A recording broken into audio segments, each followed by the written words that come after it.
জামাই ষষ্ঠীর দিন মা ভাত খায় না, মুড়ি, চিড়ে, আম, দই এসব খায়। অনেকেরই হয়তো এই নিয়ম আছে। তো প্রতিবারই আমি দই বাইরে থেকে কিনে নিয়ে আসি বা অন্য কোনো সময়ও। এবার মনে হলো একটু বাড়িতেই বানাই। মিষ্টি দই বানালাম। প্রথমে 1 লিটার দুধকে ভালো করে ঘন করে নিচ্ছিলাম। আর চিনিকে যেভাবে গরম করে লাল করে নেওয়া হয় সেই রকমই করে আমি তার মধ্যে কিছুটা প্রথমে জল দিয়েছিলাম। প্রথমে দুধ দিলে অনেকটা ছড়িয়ে যায়, তারপরে একটু নরম পাতলা হয়ে গেলে সেটা দুধের মধ্যে দিয়ে আবারও ভালো করে আমি নাড়িয়ে নিচ্ছিলাম। আর এদিকে 2 চামচের একটু বেশি আমি একদম জল ঝরানো টক দই নিয়ে সেটাকে আমি ভালো করে একটু ফেটিয়ে নিয়েছিলাম। যেহেতু 1 লিটার দুধ, তাই একটু টক দইটা আমি একটু বেশি নিয়েছি, 2 চামচের ভরে 2 চামচ নিয়েছি। এইভাবে ভালো করে ফেটিয়ে নিলাম। আর দুধটাও প্রায় ঘন হয়ে এসছে। আমি বারবার মাঝে মাঝে নাড়ছিলাম, আর সাইডে যে সরটা জমে যায় সেটাকেও তুলে নিচ্ছিলাম। বারবার নাড়ালে যে সরটা জমে সেই সরটা পড়ে না। সর না পড়লে নাকি ভালো হয়।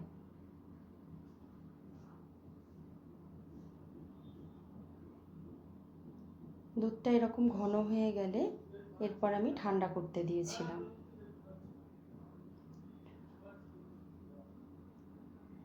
আর বারবার করে নাড়াচ্ছিলাম যাতে ওপরে সর না পড়ে।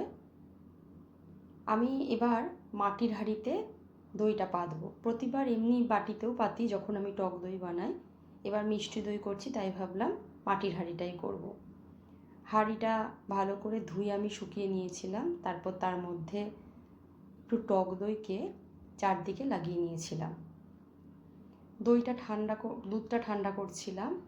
যখন দেখলাম একটু হাত সইতে পারবে, বারবার করে আমি সেটা দেখে নিচ্ছিলাম। আসলে গরম তো, গরমকাল আরও ঠান্ডা হতে সময়ও নিচ্ছে, তাই বারবার করে সেটা নাড়ি যত তাড়াতাড়ি হচ্ছে ঠান্ডা করছিলাম।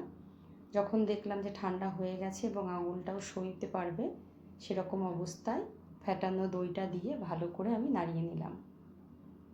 একদম দুধের সাথে পুরো দইটা মিশে যাবে। তারপর হাঁড়ির মধ্যে দিয়ে আমি ঢাকনাটা বন্ধ করে দিয়েছিলাম। তারপর যেরকম চাদরের মধ্যে করে আটকিয়ে ভালো করে বসিয়ে দিয়েছিলাম। পরের দিন খুলে দেখি এত সুন্দর দইটা জমেছে, একদম মানে জলও ঝরছে না, জল বেরোয়নি বেশি, আর এত সুন্দর হয়েছে, পুরো একে যেরকম বলে খান্ডা খান্ডা সেরকম দইটা হয়েছে। দেখতে পাচ্ছেন একদম মানে জলটা একদম সেরকমভাবে হয়নি।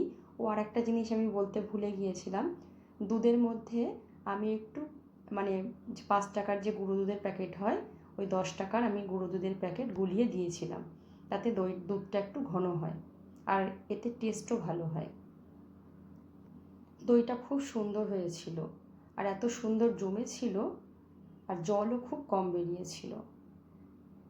কেমন লাগলো ভিডিওটা অবশ্যই তোমরা জানাবে। ভালো লাগলে একটা শেয়ার করে দেবে।